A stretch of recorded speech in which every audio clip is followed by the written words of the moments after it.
Anugerah kita menitipkan dunia masa depan kepada siapa? Kepada siapa sebenarnya itu dianugerahkan? Anugerah itu tidak menitipkan pengelolaan dunia masa depan kepada malaikat, melainkan diserahkan kepada keturunan wanita. Lalu, keturunan wanita ini adalah, di dalamnya, rohnya adalah roh Kristus. Kristus melalui dia menggembalakan. Dan melalui dia juga memerintah, bumi baru di masa depan. Namun, saat menulis surat Ibrani, Paulus pun tidak sepenuhnya mengerti misteri tentang adanya keturunan wanita di masa depan. Dia mengira keturunan wanita itu adalah Kristus. Tetapi ternyata itu adalah anak Kristus. Mari kita baca mengenai kemuliaan yang diperoleh oleh Tuhan Yesus Kristus. Dunia baru yang akan datang yang kita bicarakan. Allah tidak menitipkan pengelolaannya kepada malaikat. Sebaliknya, ada yang memberikan kesaksian dalam Alkitab di suatu bagian, mengatakan, "Apa arti manusia? Mengapa engkau mengingatnya? Apa arti anak manusia? Mengapa engkau mempedulikannya? Engkau menjadikan dia untuk sesaat sedikit lebih rendah daripada malaikat, tetapi menganugerahkan kepadanya kemuliaan dan kehormatan sebagai mahkota. Engkau mendelegasikan dia untuk mengelola segala yang telah engkau ciptakan dengan tangan-Mu sendiri, sehingga segala sesuatu tunduk di bawah kakinya. Karena Allah telah membuat segala sesuatu tunduk kepada anaknya, maka tidak ada yang tersisa yang tidak tunduk kepada anaknya. Hanya saja, saat ini kita belum melihat segala sesuatu tunduk kepada anaknya. Namun, yang kita lihat adalah Yesus yang dahulu lebih rendah daripada malaikat, karena merasakan penderitaan kematian, telah menerima kemuliaan dan kehormatan sebagai mahkota. Agar dia, melalui anugerah Allah, merasakan maut bagi semua orang. Teks ini menceritakan tentang rencana Allah untuk dunia masa depan. Bahwa di masa depan Allah akan menyerahkan dunia kepada anak manusia, yaitu orang yang disebut anak manusia itu. Tentu saja, dulu kita mengira orang ini adalah Tuhan Yesus Kristus, tetapi kemudian ternyata dia adalah anak Tuhan. Namun, roh yang ada dalam anak ini bukan miliknya. Bukan rohnya, melainkan roh Kristus. Maka, dia pun mewakili Tuhan Yesus Kristus. Dilihat dari satu sisi, dia juga bisa dikatakan sebagai Kristus. Tetapi sebenarnya itu adalah roh Tuhan Yesus Kristus, yang ada dalam seorang anak. Anak inilah yang mewakili Tuhan Yesus Kristus untuk menggembalakan dunia masa depan.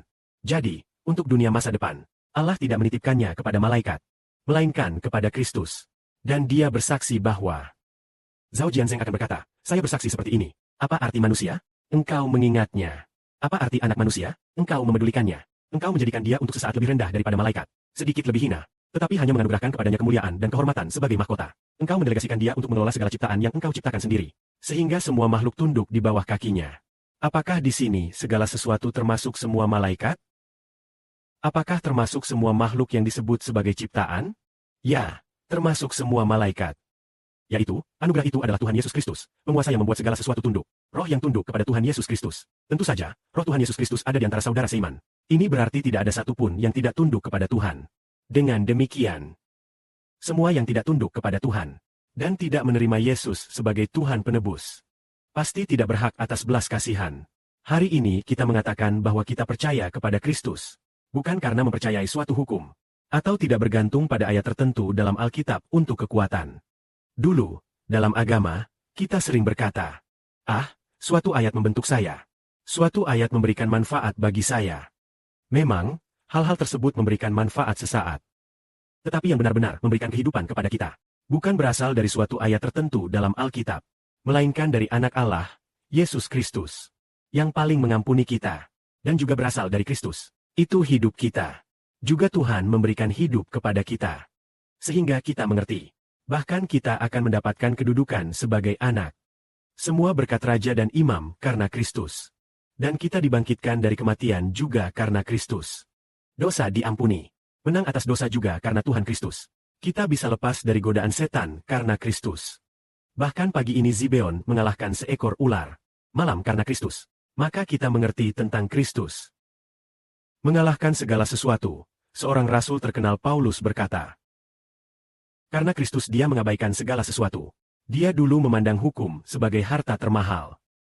Tapi karena Kristus, dia menganggap hukum itu merugikan. Saudara Zibeon juga merasakan. Bahkan Alkitab pun bisa merugikan, jika digunakan secara tidak tepat. Jika membaca Alkitab hanya untuk menyombongkan pengetahuan, pasti itu merugikan.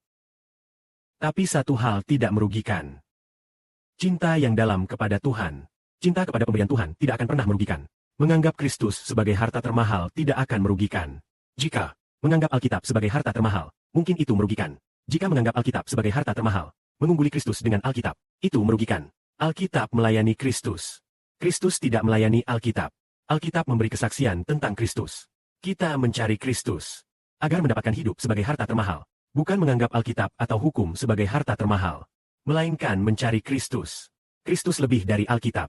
Kristus lebih dari Perjanjian Lama. Kristus lebih dari segalanya. Juga lebih dari semua benda. Kita mendapat Kristus. Jadi kita mendapat segalanya. Kiranya kemuliaan bagi Bapa di surga dan Tuhan kita Yesus Kristus. Amin.